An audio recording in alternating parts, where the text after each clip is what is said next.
देश में एलपीजी की सप्लाई को लेकर बढ़ती चर्चा और सोशल मीडिया पर फैल रही अफवाहों के बीच प्रधानमंत्री नरेंद्र मोदी ने पहली बार इस मुद्दे पर खुलकर बयान दिया है।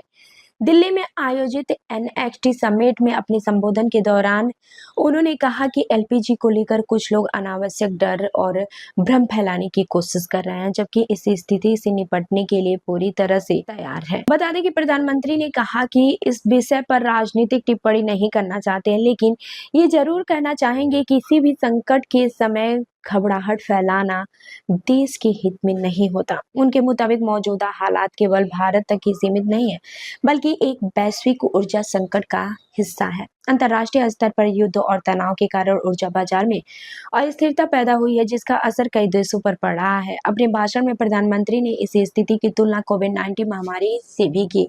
उन्होंने कहा कि जब पूरी दुनिया महामारी की चपेट में थी, तब भारत ने एकजुट होकर उस चुनौती का सामना किया था। उसी तरह से अगर देश के 140 करोड़ लोग मिलकर काम करेंगे, तो ये संकट भी जल्द ही नियंत्रित किया जा सकता है। ऊर्जा सुरक्षा को लेकर सरकार की रणनीति पर बोलते हुए प्रधानमंत्री मोदी ने कहा कि भारत तेजी से बढ़ती अर्थव्यवस्था है और इसके लिए मजबूत ऊर्जा ढांचा जरूरी है। इसी कारण सरकार 2 स्तरों पर काम कर रही है। पहला, देश में ऊर्जा सप्लाई सुनिश्चित करने के लिए बड़े पैमाने पर इंफ्रास्ट्रक्चर तैयार किया गया है। दूसरा, विदेशों पर निर्भरता कम करने के लिए आत्मनिर्भरता पर जोर दिया जा रहा है। प्रधानमंत्री ने यह भी बताया कि साल 2014 से पहले भारत के पास रणनीतिक पेट्रोलियम भंडार की क्षमता लगभग नगण्य थी, लेकिन अब देश के पास 50 टन से अधिक का रणनीतिक तेल भंडार मौजूद है और इसे आगे और बढ़ाया जा रहा है। इसके साथ ही पिछले दशक में भारत की रिफाइनरी क्षमता में भी 40 मिलियन टन से अधिक की वृद्धि हुई है, जिससे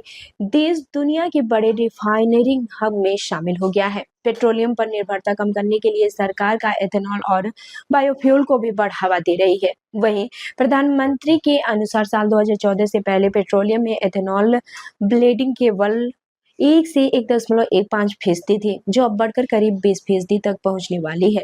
इससे हर साल करोड़ों बैरल तेल आयात कम हुआ है और देश को बड़ी आर्थिक बचत भी हुई है। अपने संबोधन के अंत में प्रधानमंत्री मोदी ने राजनीतिक दलों, मीडिया, उद्योग जगत और युवाओं से अपील की है कि वे जिम्मेदारी के साथ काम करें और संकट के समय अफवाहों के बजाय सही जानकारी को बढ़ावा दें। उनके मुताबिक जब पूरा देश एकजुट होकर काम करता है, तो कोई भी चुनौती बड़ी नहीं होती। तो इस खबर पर आपकी क्या राय है, हमें कमेंट करके जरूर बताएं और ऐसी ही अन्य खबरों के लिए हमारे चैनल को लाइक करें, शेयर करें और सब्सक्राइब करना ना भूलें। मिलते हैं अगली खबर में, तब तक के लिए देखते रहिए आरएल न्यूज। धन्यवाद।